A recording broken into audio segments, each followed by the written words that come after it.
First, what are your thoughts about the present situation in the Southeast? The Southeast, I used to know, was a very peaceful place where people go about their business. What they are concerned about is their business. It's an industrial hub of activities, of people doing buying and selling. All of a sudden, we're beginning to see a different Southeast. What are your thoughts about the present situation in the Southeast? Again, thank you, Omo. First of all, I don't subscribe to isolating a particular region when it comes to this issue of insecurity. It's a national disaster. Nigeria is faced with serious insecurity situation. In fact, Nigeria is at war with itself, unfortunately.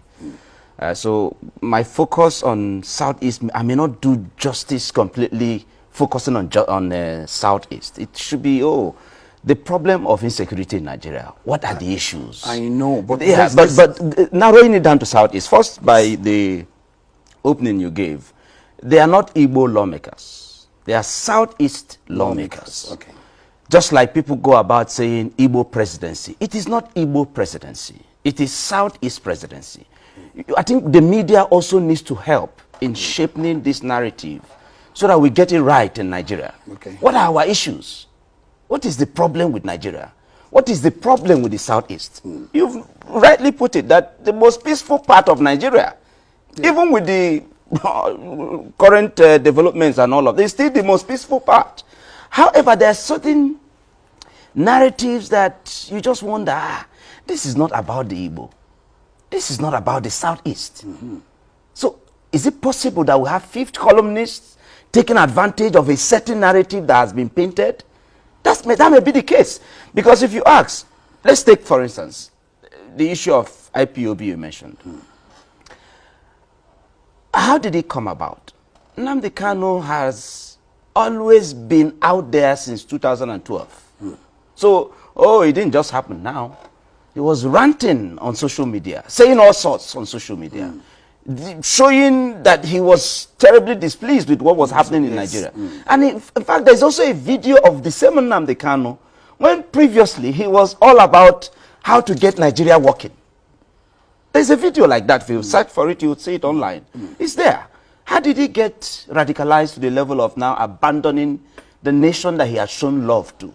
Because the facts are there, that there were moments when this same Mazi Nnamdi Kanu was all about Nigeria. Let's get Nigeria working. The fact is that there is injustice in the land. There is inequality in the land. And people are being spanked by the day. Well, you won't spank a child and say the child should not cry. So what is happening in the Southeast right now is the disservice that the current leadership has done to a certain part of Nigeria. Because ask yourself, what is the crime of the Southeast? That, we chose, and rightfully, because the president has not shown us that, we should have chosen him after all. We chose who we wanted for the good of Nigeria. Because Southeast don't hate people, we hate poverty. So we looked at what the president, the current president, had represented all these years. When he was in office, what he represented. All this while that he has been in office, what he represented. There's no government, there's no company anywhere, there's no place where you will say, before the president came to power, all those periods that he was on sabbatical, that he was motivating or inspiring Nigerians to become great. No company developed by him. Only 150 cows. Every year that he comes out for election, he kept telling us that. And so, for us, we felt, no, this is not what we want for Nigeria. Because Project Nigeria, the Southeast has shown more commitment than any other zone, if you ask me. And I want to be proven wrong. If you go to every part of this country, you'll see the Southeastern developing, adding value. So we know what Nigeria wants. Nigeria wants an egalitarian society. Nigerians want a society that will give us a platform to express the innate ability that God gave to us, not just the resources in the ground. What makes us tick as a nation is the resources in our head as Nigerians, not the oil. So we did not support the coming of General Muhammadu Buhari in 2015, and no apologies. That became a crime.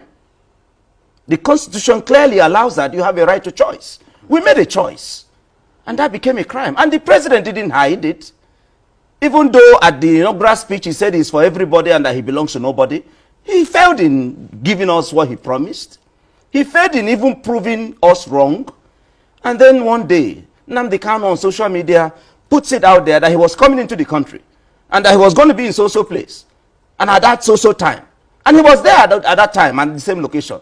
And the president, his boys went there and picked Nnamdi Kanu up and gave him the larger-than-life image that he now enjoys. So President Muhammadu Buhari created what we now know today as the radicalized Mazi Nnamdi Kanu. And under his watch, the most peaceful part of Nigeria, that is the southeast, is now in chaos because of mismanagement of the interest of the people, not just any group of people, a people that have added value, that are adding value in every facet of the development of Nigeria. The southeasterner is adding value.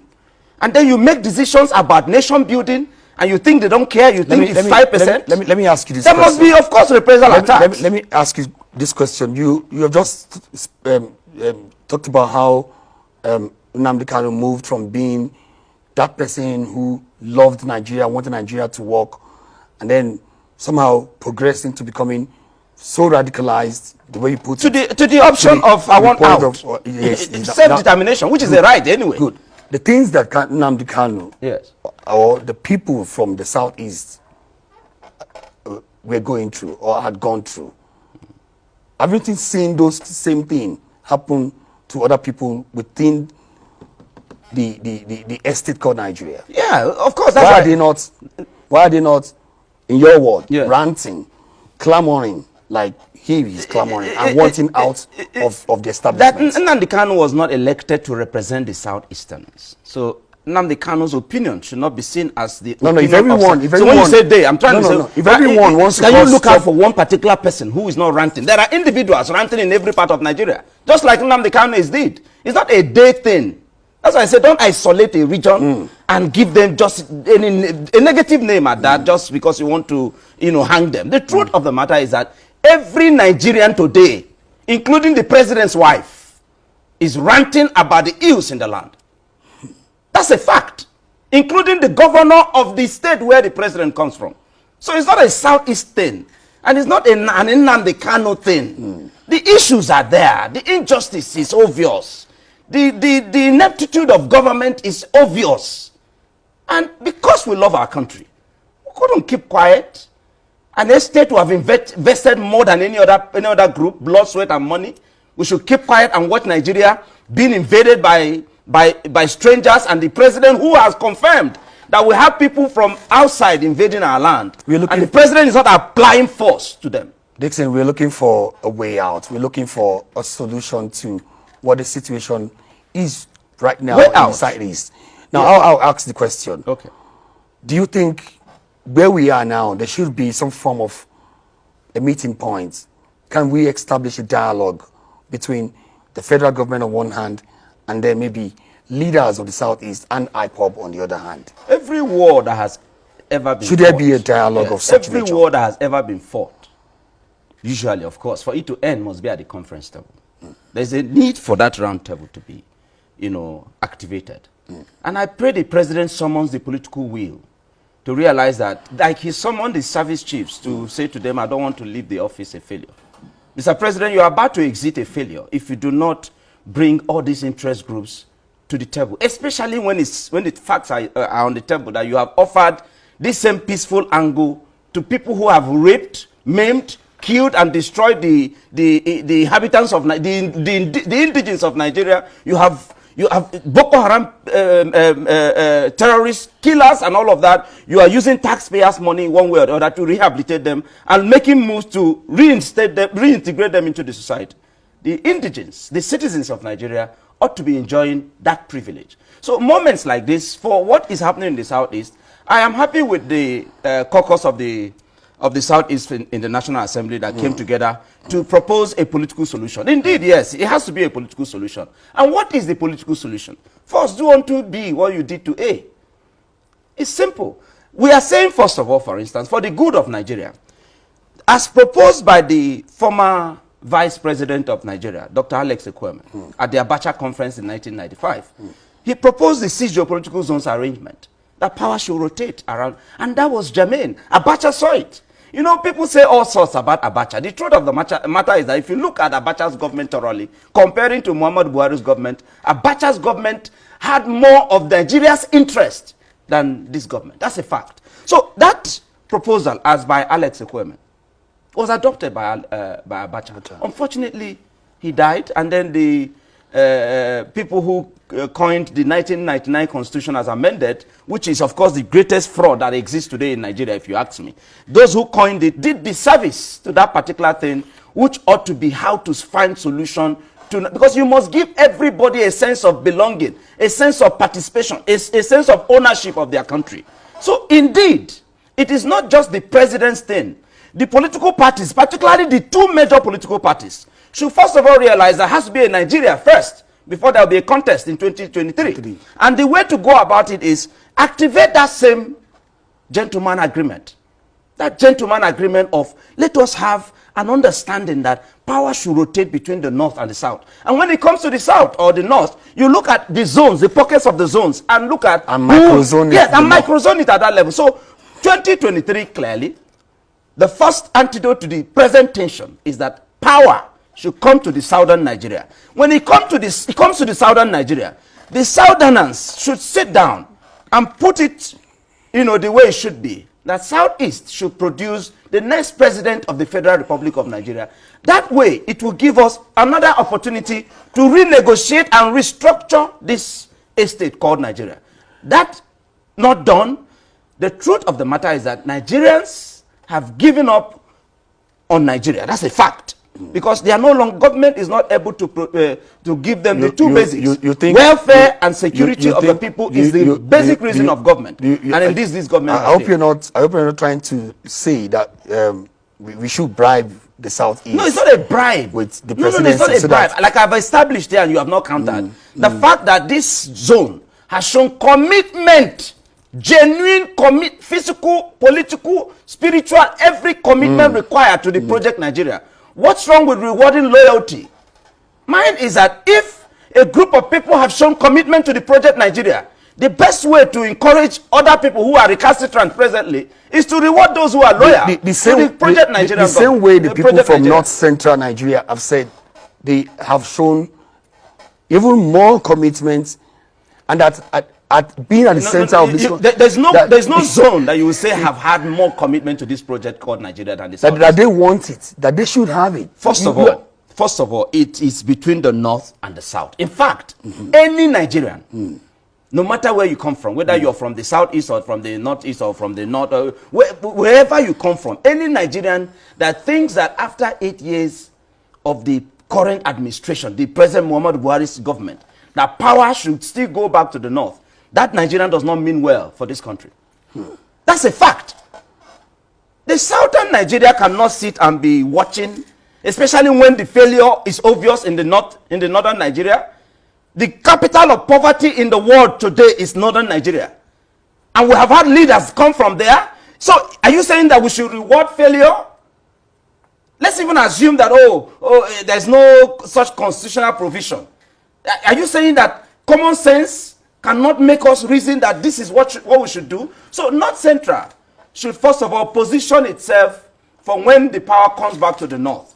At the moment, power is going back to southern Nigeria. That's the right thing to do. When it now comes to southern Nigeria, we're saying the southwest, you have had 8 years presidency, and by 2023, vice would have had 8 years. South has had 2 years plus vice presidency and 5 years plus presidency. Let me quickly, the Southeast should be given a chance. Let me quickly bring you back. Let me quickly bring you back to the issue of looking for a solution, a political solution in the Southeast. Yes. Just before I let you go, I'll give you this question. You alluded to it before, but do you think that in all of what we are seeing, or as we have seen in the Southeast, do you think there are some people who have been sponsored, so to speak, to cause more trouble other than the IPOB in the Southeast? No, the truth of the matter is that This thing has simply escalated because of the mismanagement of the political leaders, particularly the governors from the Southeast. If they had stepped in, for instance, when this issue of insecurity was very obvious and the Southwest took a position and enacted what we know today as Amoteku, we proposed, the likes of me, we reached out, proposed to them that copy and paste, just modify and copy and paste. Because self-defense is a natural human right. It's a natural instinct. You can't stand and they say, oh, war is coming your way, and you won't find a way of defending you and your people. So the governors failed. And I was one of those who, when ESN was activated, when it was introduced, I supported it. Mazi Nnamdi Dickson Iroegbu, I supported it. Because the right to self-defense cannot be taken away by anybody. Government had failed in defending the people. Our mothers, our children, our sisters, people are being raped and maimed in their farms and all of that. And government was doing nothing. In fact, government told us to defend ourselves. The Minister of Defense told the world that Nigerians should defend themselves. So when ESN came up, for me, it was the people devising a means or a way of defending themselves. We also reached out to the same government and said, now the people have, out of their own this thing, created something. Pick it up, modify it, and put a law to it. Take it to the State Assembly and give it a legal backing. And go by the same name. I wrote a letter, open letter to the Southeast governors and all of. So the truth is that it's the political leadership that failed that brought about what we now see in Southeast. The way forward also is political. Even though that it's coming from the lawmakers, we also think that it is time. Look at what happened the other day. The southern governors met in Enugu, and about 4 governors from the Southeast were not present.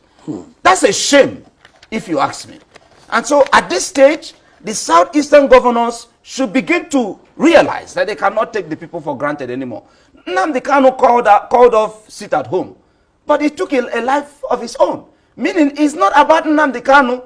This is beyond him. If the government does the worst now and says, oh, I will have killed Nnamdi Kanu, the agitation for Biafra, in fact, will escalate. Thank you so very much, Dickson, for joining us on the program. But I'm afraid this is where we have to draw the curtains for the day. Thank you so much. Thanks for checking out Symphony on YouTube. Please be sure to subscribe and like our videos for updates.